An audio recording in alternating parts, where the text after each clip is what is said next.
So I'm excited. And God's honest truth. This is one of those guests that I've been introduced to through Facebook, but I really don't know a lot about. So we're all going to get to know her a little bit better.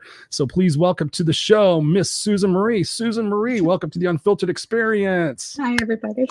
Hello. What's going on with your bad self? Thank you for having me. Creating. Awesome. Yeah. Where are you calling us from, or where are you coming from? What part of the United States? Actually, I'm in Ontario, Canada. Ooh. You're a Canadian. I am. Awesome. I have lots of Canadian friends. We love our Canadian friends. Yeah. Love them. Yeah. Awesome. Well, we appreciate you being here tonight. Thank you. And Andrea already says, hello, Susan. Welcome to the show. Appreciate that. Hi. It's all family here. We're all family. We call our family the Unfiltered crew, and just appreciate you being here tonight. So one of the first questions that we've been asking our guests lately is, given the fact of what we've been through in the last couple of years with COVID and everything else, and what's been going on here in the United States and also in Canada, what have you learned most about yourself and people in all walks of life about how they've handled the last 2 years in their life? It's been interesting to observe, because there are those who have learned the value of stillness in what the world would call lockdowns. So you can either enter into an expansive time or into resistance and into a battle zone. And there's a definite splitting, which is interesting because it's just going to enhance the contrast. So what have you learned most about yourself during this process? That there's more going on than what we believe is going on. That is more brilliant, more magnificent, more opportunity, and the gifting of discovery that we are more than we think we know. Love it. Yeah. And that's where I work from in my, if you want to call it work, I don't call it work. It's just expressing, who I am to everyone that I meet, so that they can realize who they are in truth. And it's not who they think. In what way? What expand on that a little bit. Inside every single person, you can call it energy, you can call it source, you can call it frequency, you can call it true self, you can call it higher self, many different names for the same thing. But the reality is that we are an energy force that is contained within this physical body, and we think we're the physical body. So we bump around each other in the world of contrast, light, dark, good, bad. And we think we have to fix it. That's the funny part about it, is you don't. So are you telling me, Susan, that maybe this is just a game that we're playing to enjoy this thing that we call eternity, when we're still a timeless self being played out as a time self? Does that make sense? Yeah, so the way I describe it to the people that I work with is that within you is an eternal being. Amen. And this eternal being is always seated in the realm of perfection and in the realm of creation and possibilities. Yet we come in for the experience of physicality because Source thought us into existence. And we give the matter, the body, more power than the power with which created it. And this is where we get offside. And it's all part of the experience, in truth, of Source experiencing form with all of the experiences of fear and sensory experiences of the physical form, because Source itself is without form. It is as nothing. You're speaking Scott's language. You're speaking Scott's language. You already know. That's why I felt she was better for this show than the raw and unscripted show, because I knew that there would be a gelling here happening. So Susan, when I think about what you're saying, and I think about where I've been in my own journey, 10 years ago, when I would have heard this stuff, I told Scott this honestly, I would have been, what the hell is this stuff? I don't buy into that. I'm all about the present day. Let's get stuff done. Plan A, B, C, G. Yeah. Talk to us about where you have been in your journey that brought you to this place now, because I'm sure that you started off in a different type of idea, a different mindset. What got you to start seeing life from this perspective? So my journey is a little bit different from others on Earth. I came in fully awake, fully understanding the Creator and creation, and would argue with pastors and priests that they're limiting who God is. And then at the age of 17, Yeshua appeared to me, told me who I am, and became my teacher for most of my life. What he taught me was not in alignment with the church's teachings. And so I have the ability, as everyone does in the truth of who they are, to assist people to heal. So I've seen what the world would call miracles. I've seen many experiences, but also experiencing the human state of being. Can you share with us some of those miracles? Oh, I've seen, cancer healed, visions restored. I've seen broken backs healed. I've seen burned skin turn back to normal. I've seen teeth turn to gold. I've seen teeth turn to gold. Tell me about that one. I've seen manna fall from heaven and jewels. I've seen immense miracles, or what we would call miracles, but I always saw them as truth, as what was true and what was possible. But the average person doesn't understand that because they're bouncing in the world, right? You said something very interesting right there, and you're actually the third person in the last 2 months, the second person in the last day to say that you had direct contact to Yeshua outside of a religious context. And who is that? I don't even know who that is. Jesus. Yeshua. Oh, Jesus. His true name is Yeshua. Yeshua. This is going back to Aramaic, pre-Greek. I'm with you. I'm following you. Yeah, and the name Jesus is actually a step down frequency, and so he asked that I call him by his true name. Mm-hmm. I hear you, and I'm with you. So, I don't want to deviate from what you're talking about, but long story short, I had some contact in the same space through an ayahuasca journey where I understood that I don't want to use the word disgust, disinterest, disbelief, lack of coherence with Christianity as it's formed, growing up in Catholic Church, whatever, the way they were presenting, and they were using doubting Thomas as a thing to lean into faith without thinking and processing and using my heart, felt very disingenuous.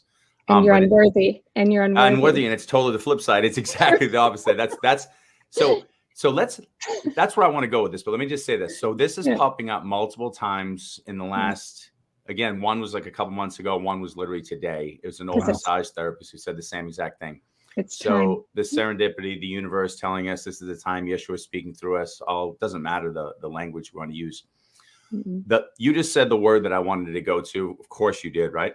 So the unworthiness, the thing that makes me really sad about religion is the unworthiness, and we need to look outside of ourselves to find some sense of worthiness.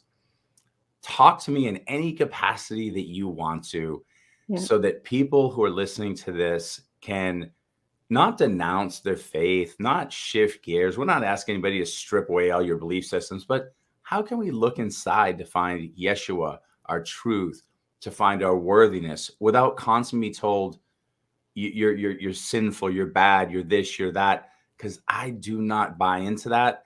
And when I clean out my conduit to source, to Yeshua, to creator, and I have my conversations of oneness, I never feel bad. I always feel fully empowered and perfect in source, as you spoke, but in this human form, there's obstacles. So how can we walk everybody back to source, Yeshua, and find that worthiness without constantly saying we're not enough? Because I know people are hurting out there. How can we start helping people heal? It's a great one. Well, we can never be unworthy. Thank you. We have the infinite within us. And so these misguided teachings that have directed us away from the truth have missed the essential messages that Yeshua came in to bring us. And he was pointing to who we are. And upon our acceptance of that, we receive the fullness of what he walked in, which is Christ consciousness.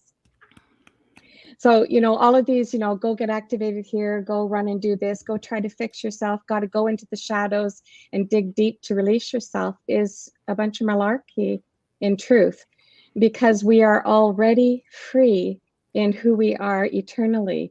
And who we are here in the physical is an expression of form, so that source may see itself, experience itself in form, and choose itself of its own free will. And in that, all that was yours before the world was known to you is restored to you. It's a gift upon your acceptance of who you are. So all of this unworthiness teaching, I've had conversations with Yeshua about that, the whole left behind and all of that too. And what he said to me is, why would my Father deny any aspect of himself from returning unto itself? all is source. And when you see the world as anything other than that, you are in perceived separation. That is a construct of your human mind and egoic creation in the human experience. So we bumble about the world in our egoic position. We look at the world that we find ourselves in. We adapt ourselves to the rituals and belief systems that are established through family, through church, through experience. And we are taught that we are not enough.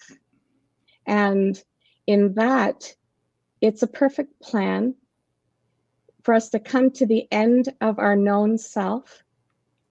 It's often in the collapse of our human experience, which is what you're seeing globally right now. 100%. When there is nothing else left to hold on to, what remains?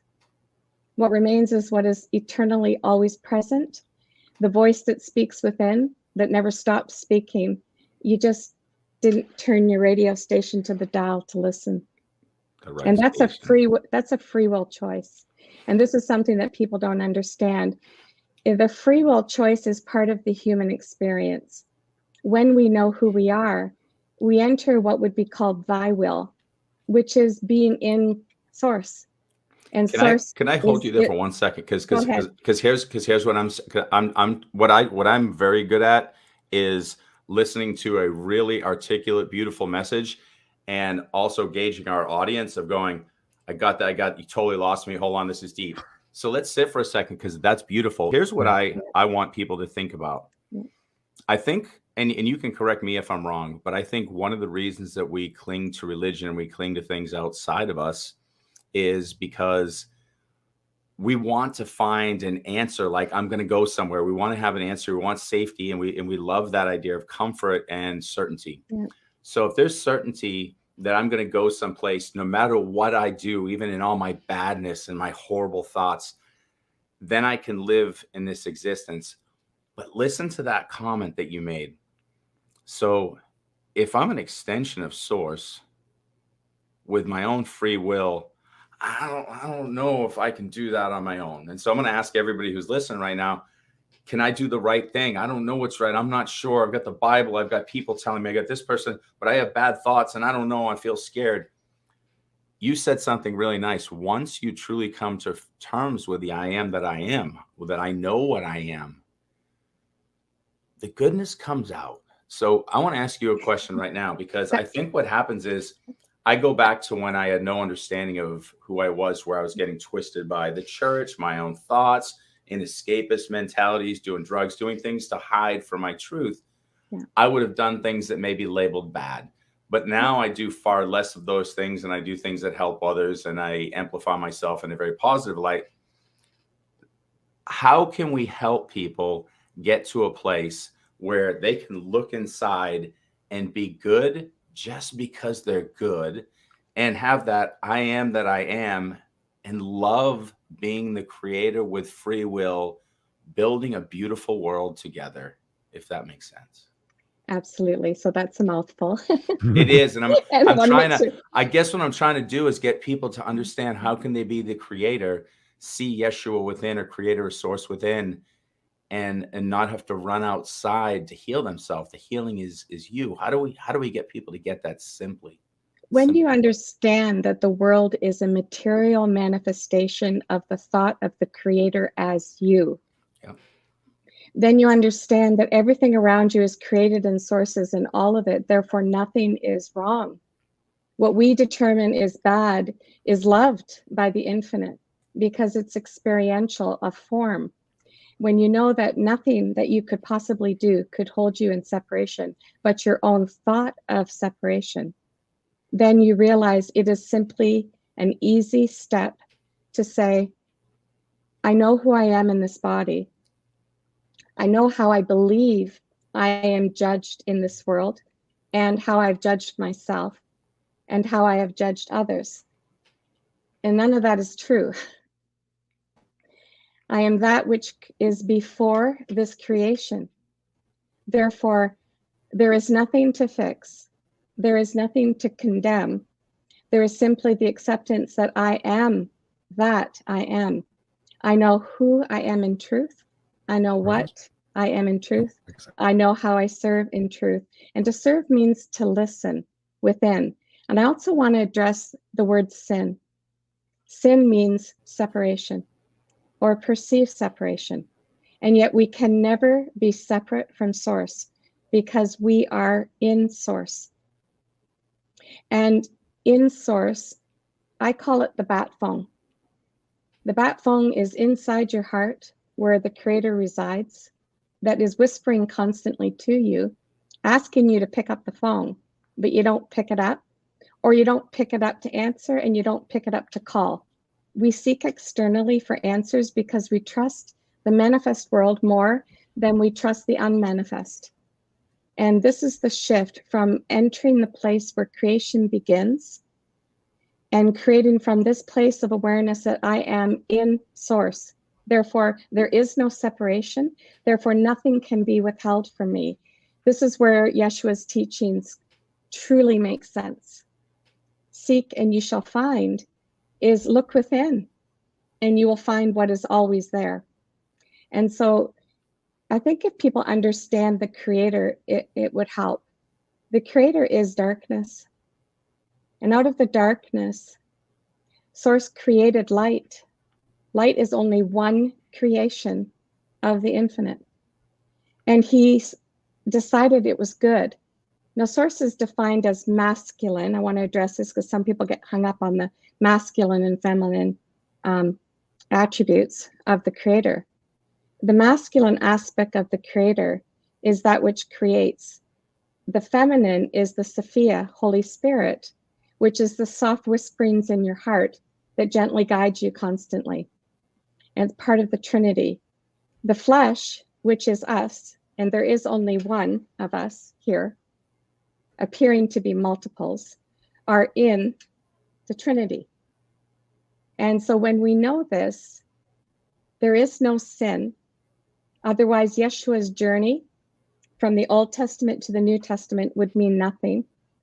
And first he came as Melchizedek in the Old Testament to prepare the way for Christ consciousness when he came as Yeshua. And in the acceptance that we are the same as he is, which is what he told us, greater things will we do. And so I said to him the one day, what is this great thing that you say we are going to do? And he said, unlike myself, where I died and then resurrected the body unto eternity, you will resurrect the body into the eternal life while in the body. So this is what we're doing on the earth right now. This is why the earth appears to be collapsing in its nature. Why, violence, and Yeshua had said to me, I think it was probably 7 years ago now, that the world will appear to be going mad in the coming days. Let people know to go within, to develop that communication, that relationship within, so that they can have the guidance system. It's your best GPS, within you, to navigate through the world of illusion, that you can see what is truly here. Because the kingdom, if you want to call it that, is here. It's not down the road. It's always been here. We just looked elsewhere. So it's a pointing to what is true, so that you know that you are allowed isn't even the right word. It is your divine right, your inheritance, as one who is seated in the heavenly realm, in the truth of who they are, and your physicality is a holographic representation of you in form. Wow. So that's intense. And you got something, Chris? You can go. Well, I was just going to grab some of these comments real quick and kind of just give my brain a moment to kind of process. That was a lot for my brain. Let's see who we got. May I say just quickly? Absolutely. For those that are hearing it in their mind, I would just invite you to allow your spirit to receive the information and translate it to your brain. So if you're worried about retaining what I'm saying, there's no need for that, because what I'm speaking is already eternally in you. I'm just quickening it in you. So you may feel things in your physical body as I'm speaking, because I'm in the state of oneness, meaning I am you. There is no separation. I'm learning more about that. So thank you for sharing that. We got Deborah in the house. She says, hi, Susan. Excited to listen. Thank you for being here. We got Brenda T in the house. She says, so happy to be here. Hi, Susan. Hi, all. So much happening behind the scenes. Absolutely. We're talking about that. Got Mary Root saying, hi, Brenda. Brenda's T saying, hi, Mary. We got Robert in the house saying, greetings and salutations, most excellent people. Hi, Christopher, Scott, Susan, Mary, Brenda, and hi, me.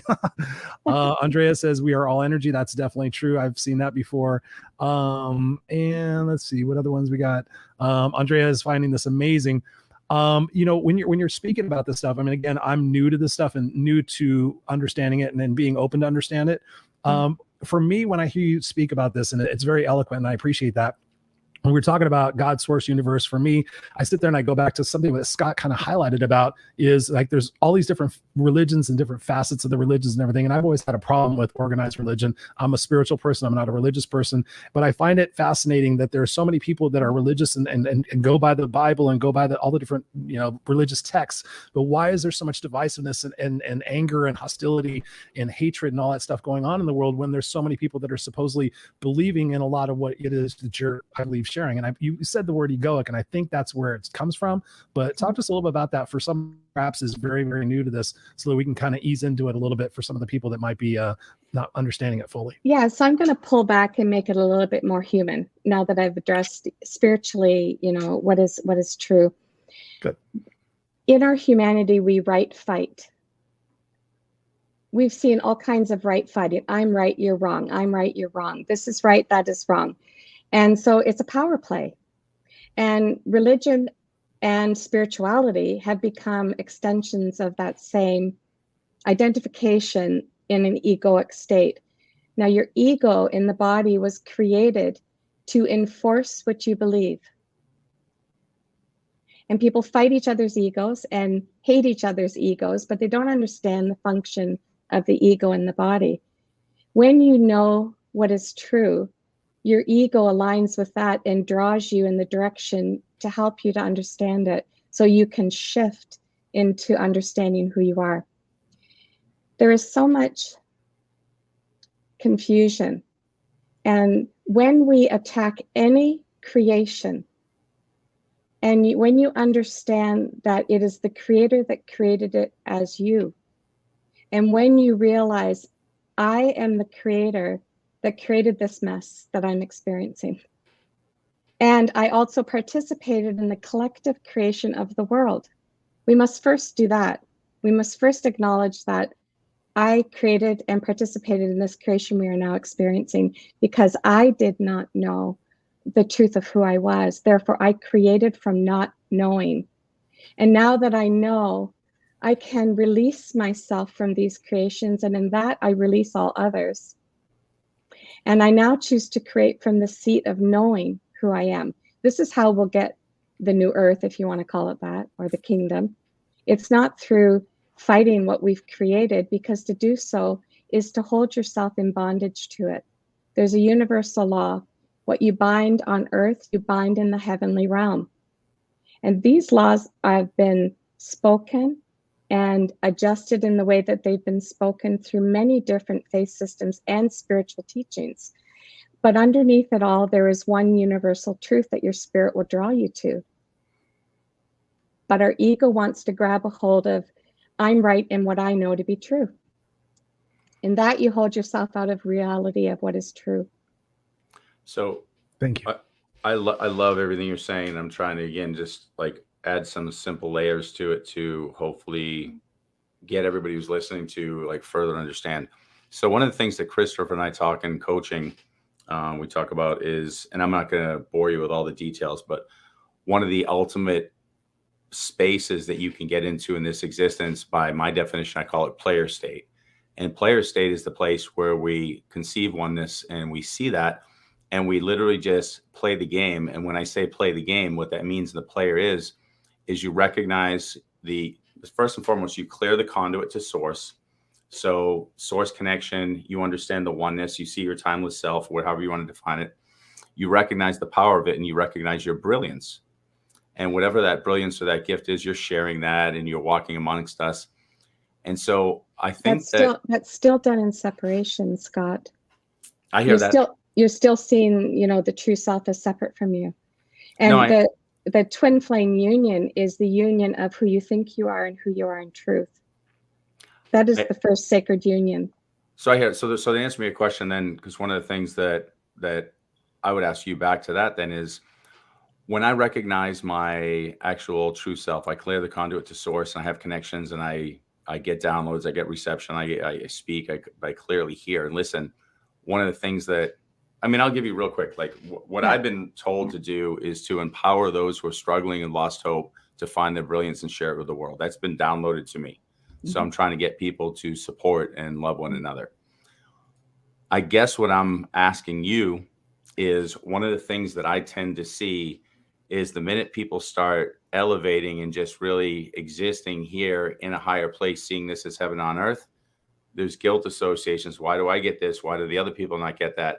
I feel like I have an answer to that. What's your thought behind that? Because so many times when people start to see the oneness, live heaven on earth, and really embrace the oneness, they either do this and go, I don't see those people, or they feel guilty. What's the answer to that question? Does that make sense? Yeah. So if you understand dimensions, the what I call the lower world, the world of duality would be called 3D, or a vibrational frequency that we operate on, where we feel the perception of separation. When you accept who you are and you let go of the world that you have known, you are lifted into a new dimension, a new frequency.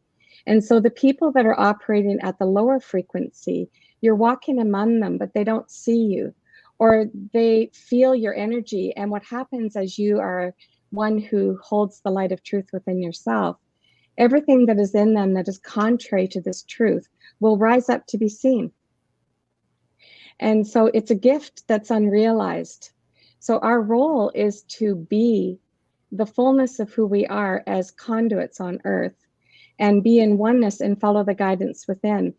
When I was in, I guess you could say, in service in duality, my working papers that Yeshua told me at 17 were, you are to call forth that which dwells within, edify, encourage, and equip people, and release them to be the truth of who they are, so that they know who they are and walk in the same power with which I am pointing them towards, because we are all the same.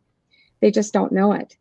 So in truth, there is nothing to fix or repair when they understand who they are. It's like, that's what I knew when I did not know. Now that I know, I can let myself off the hook and be who I am now. And so I would say to people when they would come to see me, when I was in service, laying on hands and doing what you would call healing work, and that when they would come to me in deep suffering, mentally or physically, and they would come with their stories of all their suffering, I would say to them, I respect your journey. However, I would be of no use to you if I joined you in your suffering. May I be the light that lifts you out. Can I point you to the way through this? And as soon as I have their permission, which I must have, because I cannot contravene the free will choice, their mind opens, their spirit opens, and their spirit is what does the work. If you're trying to be spiritual in your mind, you'll never get there. So how do we break out of that? How do we break out of that? Like, what are some action steps? Like, if you were just talking to somebody and working with somebody for the first time, what are some steps that you would have them to start to consider to be able to make that transition? I show them who they are, because Yeshua had said to me, many do not even know the frequency of their own spirit.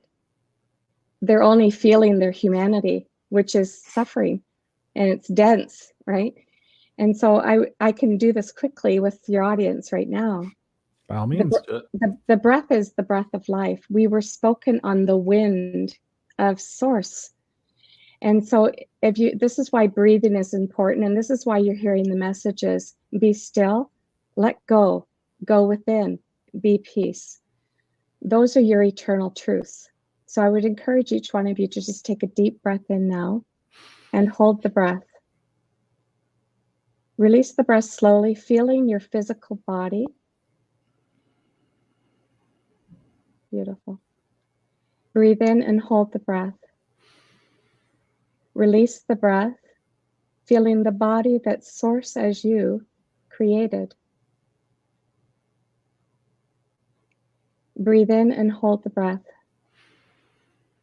Release the breath, feeling the body as a body of light in the truth of who you are. Acknowledging, I am here. I am here. I am here. Which is an acknowledgement that your mind, body, and spirit is in that which created it. And breathe in and hold the breath. Release the breath slowly and offer your physical known structure, name, everything to the Creator that created you within. That you may know who you are in truth.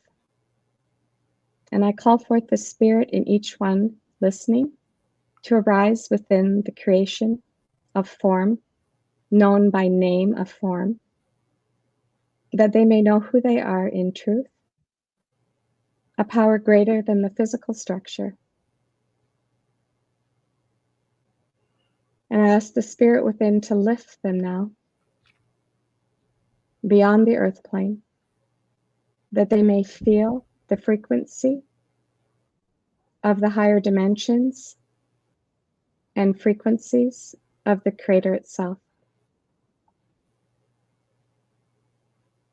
And as you're feeling this, you'll feel a heaviness in your legs, like you're rooted to the ground, and a lightness of being, maybe a bit of lightheadedness in the head, and the feeling of vibration, tingling in the body, and swirling energies or heat in the body, which the Spirit is doing. In your humanity, this cannot be done. Only by releasing your humanity to that which created you can you know the Spirit within, which does all for you. This is why the encouragement to let go. Stop trying to fix, stop doing. It's the cat chasing the tail. Allow the Spirit you are to reveal to you the magnificence of who you are. That you know, that the wisdom of all that is now available to you. And I ask the Spirit within each one present to reconnect the pineal and amygdala glands to the Creator mind within the physical body. Activate the DNA strands and lift them into the Adam Kadmon light body, the original template of perfection for humanity, which is ours, that they may walk in the fullness of who they are. And with grace and ease, show them who they are not, that they may choose who they are, without condemnation, that all may walk in the glory that is theirs. And so it is. And Christopher, perhaps you can tell me what you're experiencing right now, because I can feel oneness in you. Feel a sense of peace. Yes. Yeah. Thank you. That goes beyond understanding. And in this place, there's nothing left to do. There's no striving. You are already seated in the truth of who you are. It's that simple. We've made it too complicated. Oh, yeah. Right? And, just to touch a little bit on my own journey. So at the age of 17, I had that experience with Yeshua. My mom started to take me around to different churches. People would line up and people would be healed. And then the gifts scared my mom. And I wanted to fit the world, but I didn't fit the world. And so I didn't want to be who I was. So I asked Yeshua to take the gifts away. So I wanted to be human. And Yeshua said that the gifts would ease for a season, but that I could not escape them, that they would eventually return. And so I had a mixture of moments of fully in spirit aware walking and pushing it away and experiencing the intensity of the world. And I experienced some pretty major stuff in my journey. I died in 98 on the operating table and came back. And I was angry that I was back in the body. It took me a long time to accept that I was in the physical body. I felt like I was stuffed into a toothpaste tube and wanted to go home. So my desire to go home created suffering in my physical body, which didn't show up until years later. We create all of our sickness. Mm-hmm. And then in 2012, my partner committed suicide. Mm. That was they tell me later, my built-in wake-up call to no longer deny my divinity. So everything was stripped from me, financial, family, everything. And I was face down on the floor. He left me with $349,000 in debt. I wasn't able to work. And I basically said, get me out of here. I want it off the earth plane. And as I'm wailing, and I got nothing left, I'm done. Get me out of here. I heard get up, and I looked to my right, and there was Yeshua's feet. And he said, stand up. And so I stood up. And he opened up an abyss in front of me in the living room floor. He said, dive in, let go, fall into the unknown, not knowing what is before you, and trust. I had nothing to lose. And as I'm arms out in the living room, falling into this abyss into my living room, it was like the endless fall. I was screaming at Yeshua, you better show up. They find this comical because we're so dramatic in our humanity, because they think it's hilarious because they know who we are. The heavenly realm knows who we are, right? So we're great theater for them. When you know who you are, the world is great theater for you. And that began the place of, I don't trust my mind. I don't trust my thoughts. I don't trust who I love. I don't trust who loves me. I don't trust anything. I only trusted the guidance within. And the 49,000 of the 349,000 that was left in debt to me was line of credit and credit card debt. They don't wait for money. And I was always looking at the bank account balance. And I had $1,000, maybe $1,200 in the bank account, a little bit on overdraft protection. But I had no money coming in. I didn't have his income. I didn't have mine. I was in litigation. But I was always like opening up the bank. Just if I stared at it long enough, maybe it would be a different number, but I was desperate. I was frightened and worried that I would lose everything, lose the house, everything. The insurance company wouldn't pay the insurance initially because he committed suicide. So I was looking at being penniless and homeless. The one day when I opened up the laptop to look at the bank account, I heard within, will you stop looking at your balance? We're trying to help you. You're in the way. And so they told me, and I say they, I'm talking about the Heavenly Council. I don't worry about who it is. Just it's the voice of the Spirit within, communicating from all that is. And what I heard was, the computer, where the balance is. From now on, when we tell you to transfer money out of the bank account, you are to cover the balance, do what we tell you, and get out of the computer. And under no circumstance are you to ever look back. So I would hear, open the computer, open your bank account, cover the balance, transfer $1,000 from the account to the line of credit, $1,000 from the account to the credit card. In my mind, I knew the money wasn't there.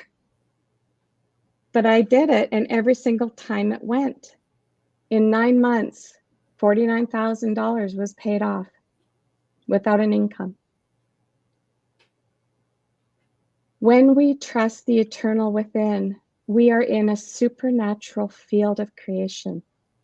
When you give up your humanity, your spirit creates through you what you need, because it is the Creator's heart to never deny you what you desire that He placed within you. We think it's our desires. Desires come from inspiration, which is in spirit, in motion through us. We grab a hold of it, label it, market it, sell it, and think we're great. And we deny the Creator in it.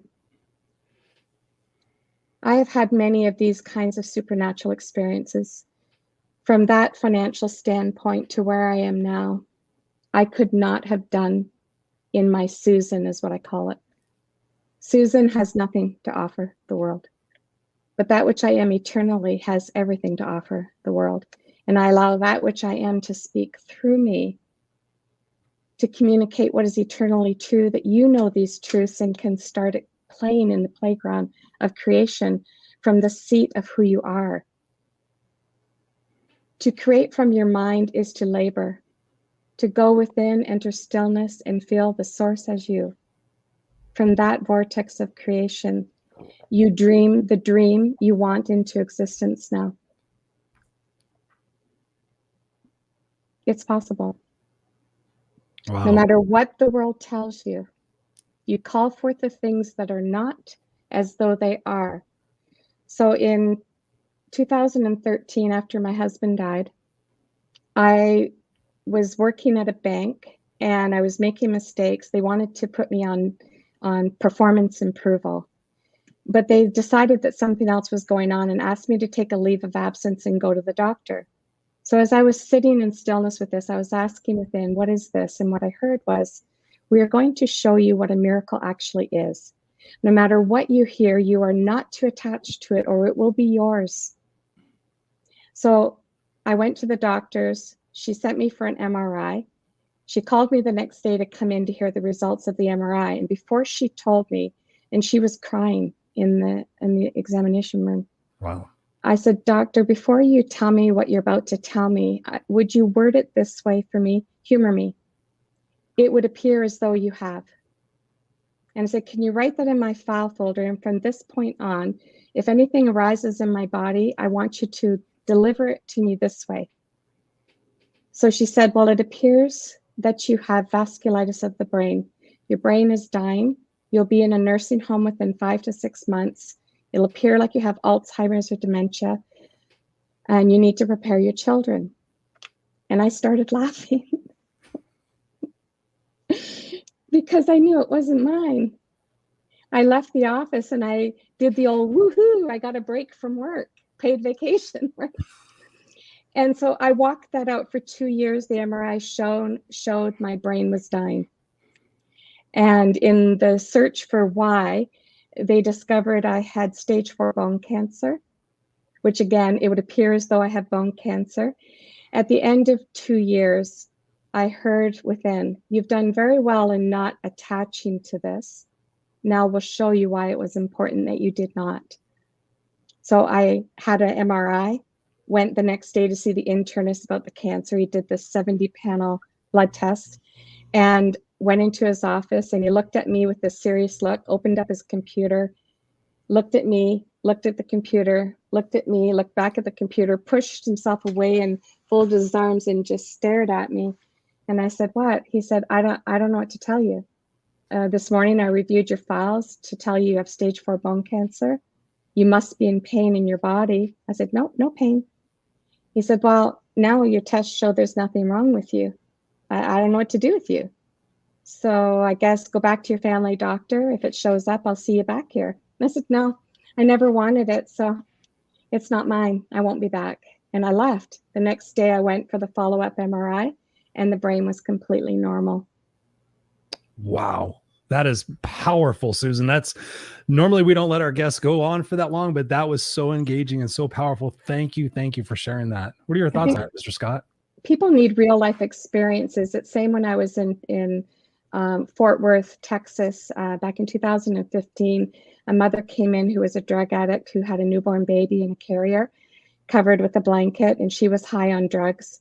The lady that was hosting me took the baby from her and unveiled the blanket and went into shock and turned the baby around. The baby was blue. Rigor mortis had set in. And so I looked at the woman who was hosting me and I said, like, don't alert the mom, hand me the baby. And so I held the baby in my arms. And I know that it is the spirit that gives the body life. It is not the body that gives spirit life. And so I asked the spirit, why are you not in this physical body you created? And what I heard was, this was not what I came in to experience, was drugs through the milk. I've petitioned to return to source and it has been granted. And I said, okay, I understand that.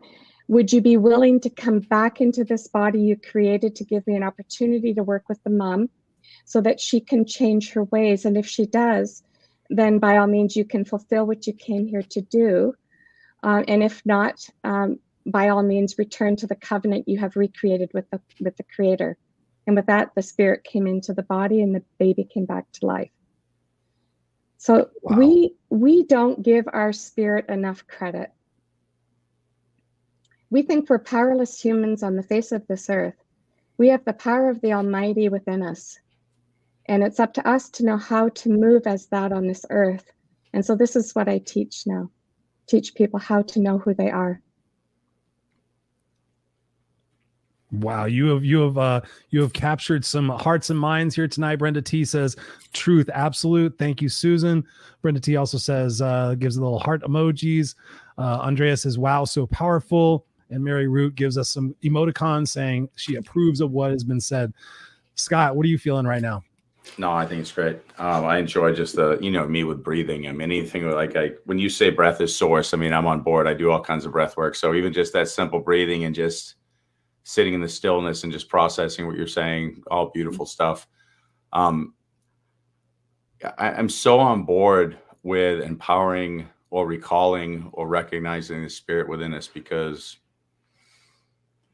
we forget that. We get caught up in the do. And, one of the things, you're saying it, I love the concept of just being, just stepping into what we really are and not worrying about the doing. One of the things that I really put a lot of focus on is when you start to look at what you think your strengths are to change the world, you start to, I know. And Chris and I talk about this. And so and Chris will attest to this.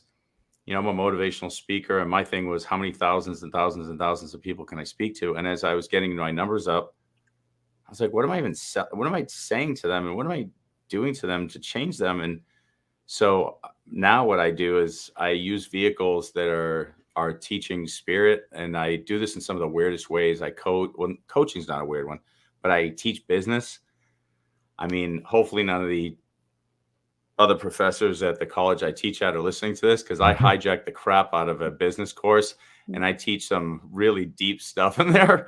But it's hilarious because I start asking, like, I'm teaching this stuff with breath work and things into a business class. And I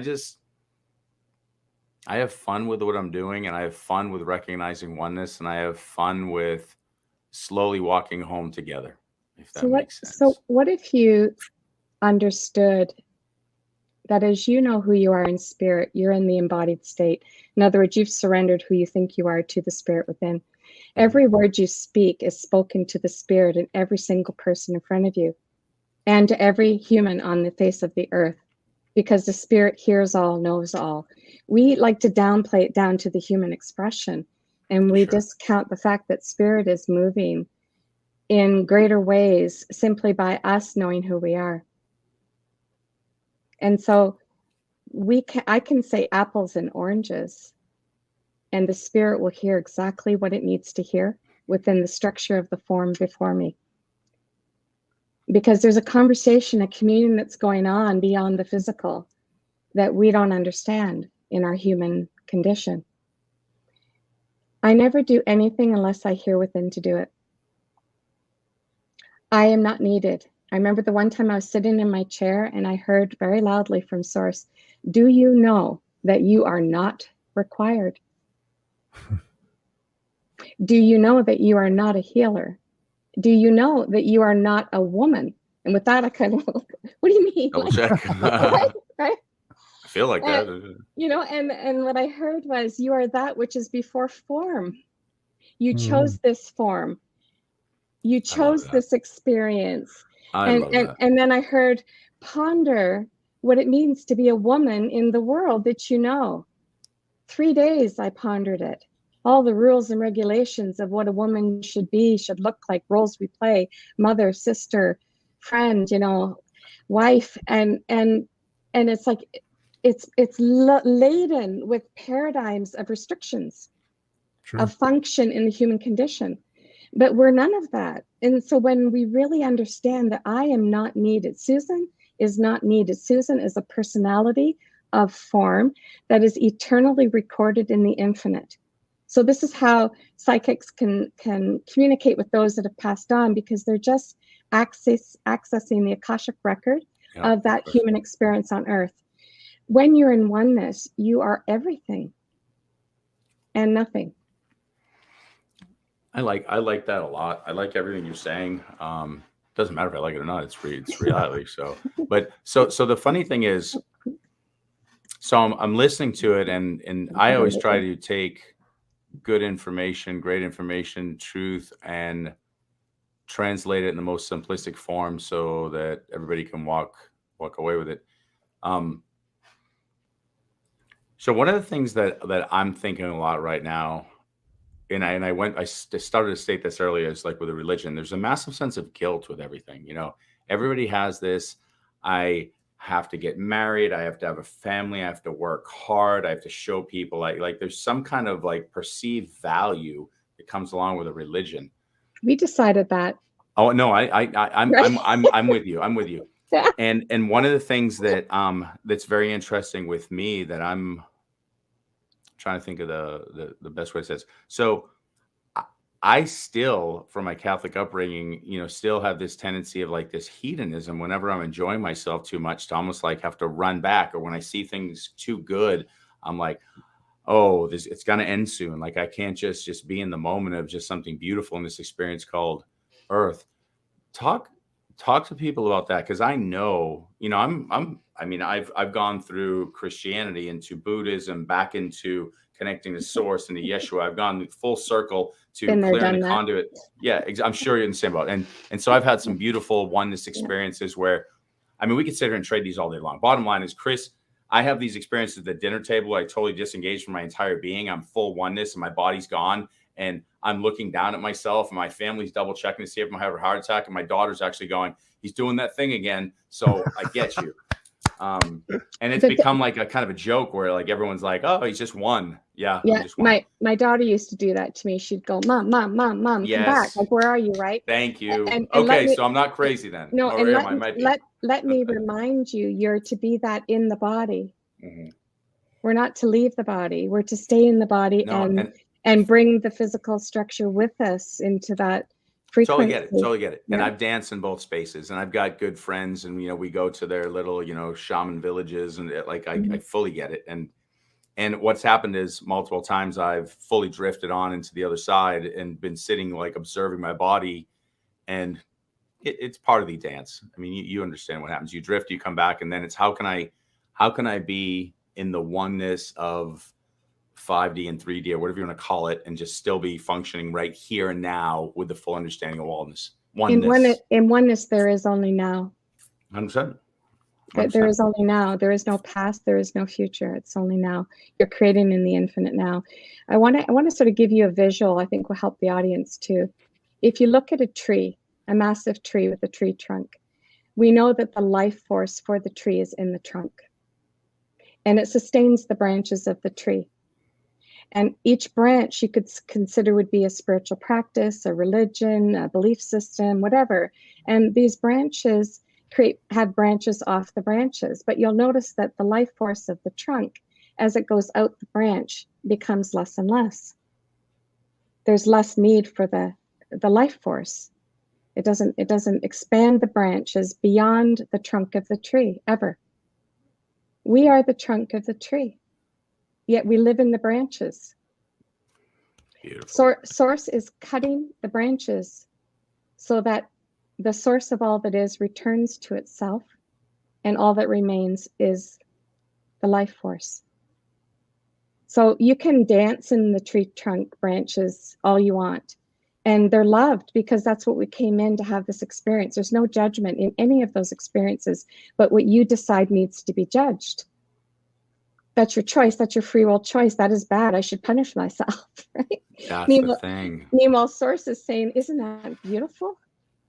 And this might really stretch some of you, given what's going on in the world. But the one time I heard in my spirit is that I am the man who has the rage and the violence against women, who holds the knife, and I am the knife. And I am the woman who receives the thrusts of the knife. into her body. I am all of this, and it is beautiful in its creation. It is man in their infinite experience of perceived separation that deems it as good or bad, right or wrong. And that is the nature of duality. Man sees these things this way in their perceived separation, and having forgotten who they are in truth. Once remembered, they will see the beauty I see. Therefore, who is to condemn, who is to blame, and who is to judge? Source is in every person you hate. And you are hating source. So here's a question that I'm assuming people would be coming up with this point. So right now, because I say the exact same thing, and then sometimes I look at certain people and I'm like, all right, I don't hate you, I don't get you, I don't, and you start trying to like be linguistically masterful so that you don't say hate. I guess the biggest thing I'm trying to figure out is this: there's so many of us trying to figure out where's the line of what somebody can do to really experience to the fullest with our freedom of choice, while not being, to use the word, bad. Because, I mean, you can't run around killing people. You can't run around just sleeping with half the universe. You can't run around just running around drunk and doing drugs 24/7. This is the question I'm assuming a lot of, especially those who subscribe to religion, are thinking: when does this world turn into total chaos because we just say we have free will and we can do whatever we want and we're God? We've already achieved that in our humanity. I agree. So talk more about it. Well, so we are human beings. Hu, H-U, is the sound of God. You are God man. But you're running around thinking you're just this human. And we've defined right, wrong, good, and bad. And so we love to be right fighters. We love to say that that is wrong and that is right. And that's our experience. And understand that it's beautiful. And it is only in the condition of our experience and form that we have all of those thoughts and opinions. When you know who you are, you don't have any of that anymore. It's just gone. And so it's understood that those who are still playing in the matrix of duality are living by the rules of duality. So this whole construct of time and duality is a creation. It was thought in the infinite mind, and it is contained within the infinite mind. And if you search yourself, you will, at some level, because your spirit knows this to be true, know that there is a beginning and an end to it, the alpha and the omega. And we even know what the end is going to look like, and yet we fight it because we created the end of this dream of light and duality so that we may be restored to the fullness of who we are and leave the dream and enter the place where none of this exists. Time's already collapsed. We're already no longer in linear time. And we're seeing how fast time within the construct of time is disappearing, and how things feel like they're sped up, and how people are beginning to question their humanity and look for more. It's all part of the awakening that we built into our human experience to remind us who we are, like my husband committing suicide. After he died, he came walking through the door fully lit up in a translucent light body with Yeshua, and came to tell me why it happened, about our prior agreement. And he said to me, it takes a great being of light to play a role of density, to provoke another into accepting who they are in truth. There's much we don't understand in who we are as spirit, but now the invitation is to learn who you are. And it's okay if you don't get it right now, because your spirit has heard every single word. And your spirit, if you open your mind and your heart, lay aside all of your judgment, all of your veils of protection that you've placed around your heart, and just say, if there is a possibility that this is true, then I, of my own free will, ask the spirit to show me.